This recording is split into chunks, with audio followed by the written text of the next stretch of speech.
የሂሳብ ሊቃውንት መፍለቂያ፣ የፍልስፍናና የዴሞክራሲ መሠረት። ስሟን ስንጠራ ፓይታጎረስ፣ አርኪሜድስና ዩክሊድ ከፊት ለፊታችን ይደቀናሉ። ስለ ታላቁ እስክንድር ጀብዱ፣ ስለ ሆሜር ቅኔ ወይም ስለ ኦሎምፒክ ችቦ መለኮስ ስናወራ የዚህች አገር ስም ሳይነሳ አይታለፍም። ሶቅራጠስ፣ ፕላቶና አርስቶትልን ለዓለም ያበረከተች፣ ዛሬ ዓለም የሚመራበትን ፖለቲካ እና ዲሞክራሲ የሚሉ ቃላትን የፈጠረች ምድር። ከትምህርትና ከፍልስፍና ባሻገር ግን የተፈጥሮ ውበቷ አፍ ያስከፍታል፣ ታሪኳ ያስደምማል።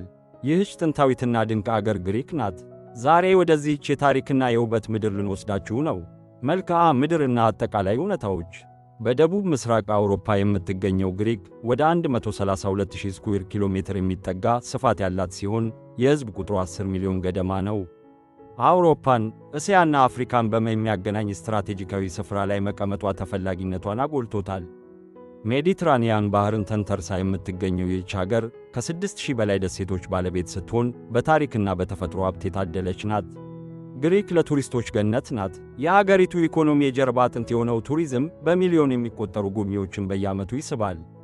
እንደ አውሮፓውያን አቆጣጠር በ2024 ብቻ ከ36 ሚሊዮን በላይ ቱሪስቶች አገሪቱን ጎብኝተዋል።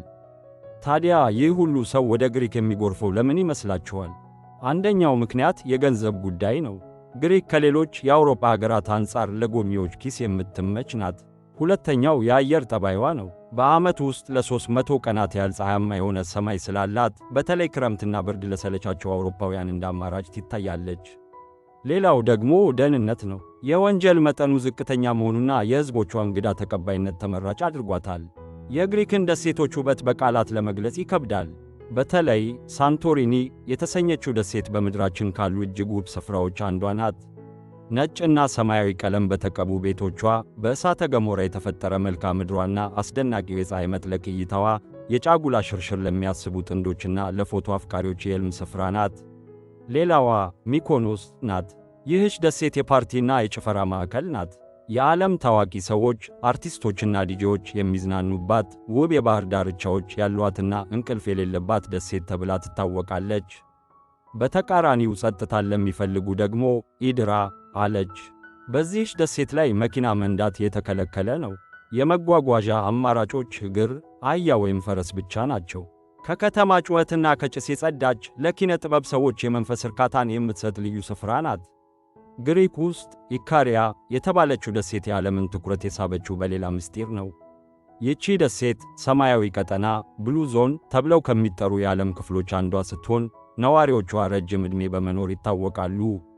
እዚህ ሞት የረሳቸው እስኪመስል ድረስ ከ90ና ከ100 ዓመት በላይ የሚኖሩ አዛውንቶች በብዛት ይገኛሉ። ሚስጥራቸው ምንድን ነው? ጭንቀት የለሽ ሕይወት፣ እኩለ ቀን ላይ እንቅልፍ መተኛት፣ የተፈጥሮ ምግብ፣ ማር፣ ወይራ ዘይት፣ ዓሣ መመገብና ጠንካራ የማኅበራዊ ግንኙነት የረጅም ዕድሜያቸው ምስጢር እንደሆነ ይነገራል። ግሪክ የክርስትና እምነት ታሪክም አካል ናት። በተለይ ሐዋርያው ቅዱስ ጳውሎስ ያስተማረባቸው እንደ ተሰሎንቄ፣ ቴሳሎኒኪ፣ ቆሮንቶስና አቴንስ ያሉ ከተሞች የበርካታ ምዕመናን መዳረሻ ናቸው። በአቴንስ ከተማ አናት ላይ የሚገኘው አክሮፖሊስ እና ፓርተኖን የተሰኘው ጥንታዊ ቤተ መቅደስ የጥንቱን የግሪክ ስልጣኔ ጥግ ያሳያል። ሌላው አስደናቂ ስፍራ ሜቴዎራ ነው። እዚህ ቦታ ላይ ገዳማቱ የተገነቡት በአየር ላይ በተንጠለጠሉ የሚመስሉ ትላልቅ ዓለቶች አናት ላይ ነው። እነዚህ ገዳማት ለመንፈሳዊነት ብቻ ሳይሆን ለሆሊውድ ፊልሞች ለምሳሌ ጄምስ ቦንድ መዳረሻ በመሆን አገልግለዋል። ባህልና እምነት፣ የቡዳ ጉዳይ በዚህ ዘመናዊ የአውሮፓ ሀገር ውስጥ አሁንም ድረስ ጥንታዊ እምነቶች አልጠፉም። ግሪኮች ልክ እንደኛ ሀገር ቡዳ ወይም ክፉ ዓይን ኢቭል አይ ይፈራሉ።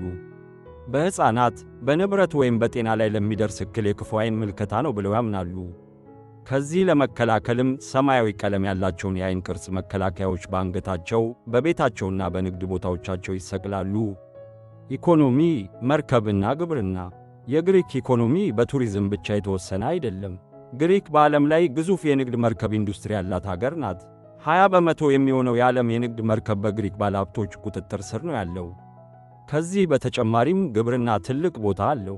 በተለይ የወይራ ዘይት ምርት ላይ ከዓለም ቀዳሚ ከሚባሉት ተርታ ትሰለፋለች። ፈሳሹ ወርቅ እያሉ የሚጠሩት የወይራ ዘይት፣ የወይን ጠጅና ታዋቂው የፊታ ፌታ አይብ ምርቶቻቸው ለዓለም ገበያ ይቀርባሉ።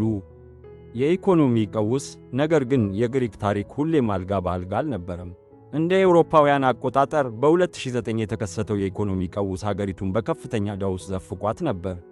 ይህ ወቅት ለግሪኮች የመከራ ጊዜ ነበር። የሥራ አጥነት ቁጥር ጣራ ነክቶ፣ የሕዝብ ተቃውሞዎች በርትተው፣ የአውሮፓ ኅብረትና የዓለም አቀፍ የገንዘብ ተቋማት ጣልቃ እስከ መግባት ደርሰው ነበር።